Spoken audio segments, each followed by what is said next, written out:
नमस्कार दोस्तों, कैसे हैं आप लोग। आशा है आप सभी लोग अच्छे होंगे। दोस्तों, उत्तराखंड एक अध्ययन के अगले अंक में आपका स्वागत है। उत्तराखंड कुमाऊं और गढ़वाल में विभक्त है, इसका भी एक कारण है। उत्तराखंड उत्तर प्रदेश से अलग हुआ, इसका भी एक कारण था। हर विषय का एक कारण है। खैर, उस कारण को भी हम जानेंगे।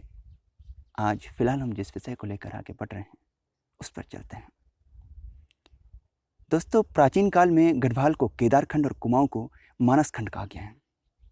स्कंद पुराण में के केदारखंड में हिमालय को 5 भागों में बांटा गया है। नेपाल, कुर्मांचल, केदार, जालंधर और कश्मीर। कुमाऊं के विषय में स्कंद पुराण में उसकी नदियां, पहाड़, धार्मिक स्थलों की महिमा का गुणगान है। दोस्तों, कुमाऊं शब्द कुर्मांचल से जन्मा है।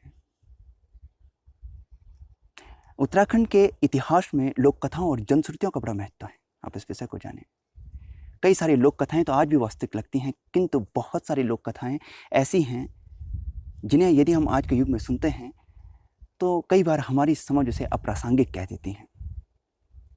कुमाऊं के विषय में जनश्रुति है कि उसका नाम कुर्मांचल तब पड़ा जब भगवान विष्णु के अवतार कूर्म अवतार ने चंपावती नदी के पूर्व में कूर्म पर्वत पर 3 वर्षों तक खड़ा रहा। यही कारण है कि उस प्रदेश को कुर्मांचल कहा गया। और गढ़वाल के विषय में है कि गढ़ से गढ़वाल हुआ है। यहाँ पर गढ़ से तात्पर्य है किले, ठकुराइयाँ। यहाँ 52 गढ़ हुआ करते थे। आज जिन्हें आप पट्टी और परगनाओं में प्राप्त करते हैं, उससे गढ़वाल हुआ है। दोस्तों, उत्तराखंड में यदि पूरे उत्तराखंड में किसी शासन की बात करें, किसी राजवंश की बात करें जिसने शासन किया, तो जो पहला राजवंश प्राप्त है वो कत्यूरी राजवंश ज्ञान में आता है, अध्ययन में आता है। राहुल सांकृत्यायन कहते हैं कि उनका शासनकाल 850 से 1060 ईस्वी तक था।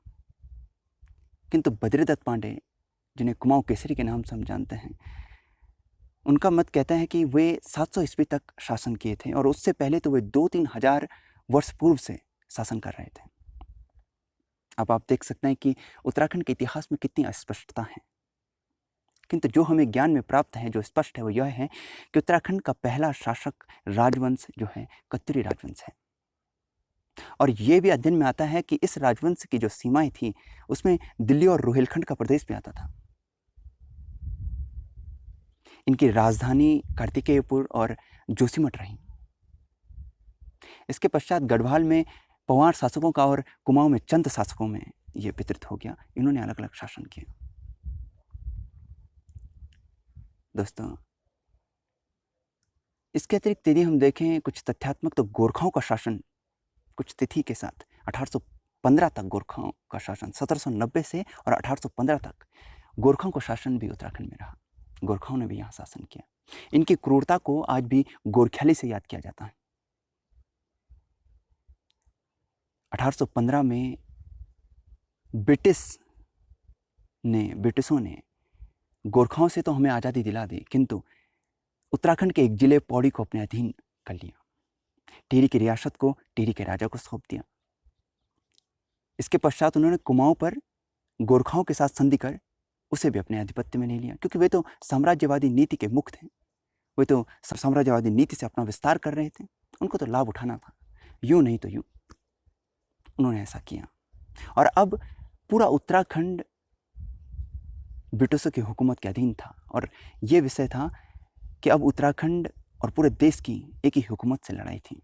यानी उत्तराखंड भी देश की स्वतंत्रता की उस लड़ाई में जो ब्रिटिश हुकूमत के विरोध में थी, उसमें शामिल हो चुका था। अब उत्तराखंड का योगदान भी उसमें था। दोस्तों, इस प्रकार से पूरे उत्तराखंड में ब्रिटिश हुकूमत स्थापित हो गई। इसके पश्चात देश की आज़ादी के साथ उत्तराखंड भी आज़ाद होता है और उत्तराखंड के अलग यानी पृथक होने की मांग उठती है। उसके विषय में हम आने वाले भाग में जरूर देखेंगे। फिलहाल के लिए इतना काफ़ी। बहुत बहुत धन्यवाद।